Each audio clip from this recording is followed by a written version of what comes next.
Salmo 60, ele tem um título, e o título diz assim: para o mestre de música, de acordo com a melodia, o lírio da aliança.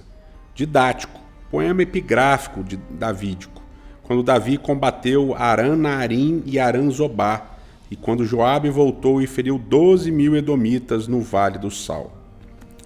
Esse é mais um salmo Mirtan, mais um salmo Al-Tashret, com vários desses designativos de todos os últimos salmos que a gente tem estudado.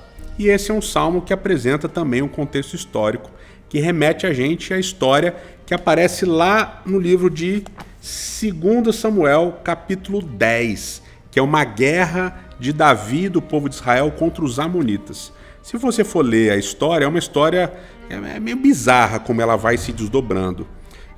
Os amonitas, eles são descendentes de Ló.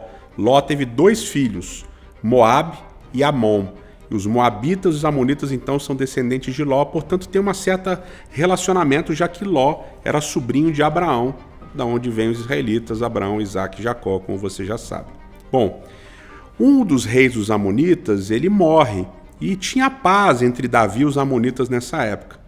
E aí Davi se dói pela morte desse rei amonita, e ele resolve honrar o filho desse rei amonita que iria assumir o rei Hanum. E aí então ele manda uma delegação para assistir o funeral, para prestar as condolências, etc. e tal. Só que os conselheiros do novo rei, do sucessor amonita, esses conselheiros eles vão falar para o novo rei amonita de que essa delegação, na verdade, é Davi enviando espiões para tentar armar algum esquema contra os amonitas. E aí essa delegação é presa. E aí vira um problema diplomático gigantesco. Davi fica irado, os amonitas percebem que Davi ficou irado, e aí os amonitas, com medo da possível guerra, eles contratam em torno de 33.000 mercenários arameus. E aí tem 2 exércitos, o exército amonita e o exército dos arameus. E aí então Davi coloca Joabe, o irmão de Joabe, Abissai, para organizarem essa luta, mas os arameus e os amonitas ficam com medo e acabam fugindo.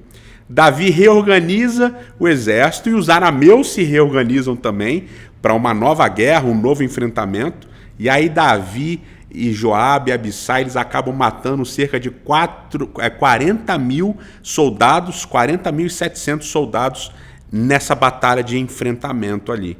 E essa é um salmo muito interessante, porque quando você lê os primeiros versos do Salmo 60, você percebe que não parece fazer sentido, que lá vai dizer assim, ó: tu nos rejeitastes e nos dispersastes, ó Deus, tu derramaste a tua ira, restaura-nos agora.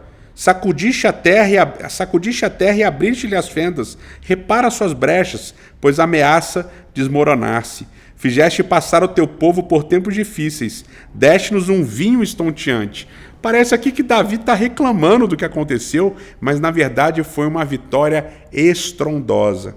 Mas na sequência do Salmo, no verso 6, 7 e 8, Davi fala que Deus é o dono de todos os povos, que Deus é o rei sobre todos os povos. Então é um salmo que começa com uma reclamação, como se Davi tivesse chateado por essa junção aí dos amonitas e dos arameus contra ele, mas é um salmo que termina falando sobre a ideia de que Deus é vitorioso sobre todas as nações. É um salmo confuso de uma história confusa, como muitas vezes são as nossas histórias também, mas em todas elas Deus está conosco.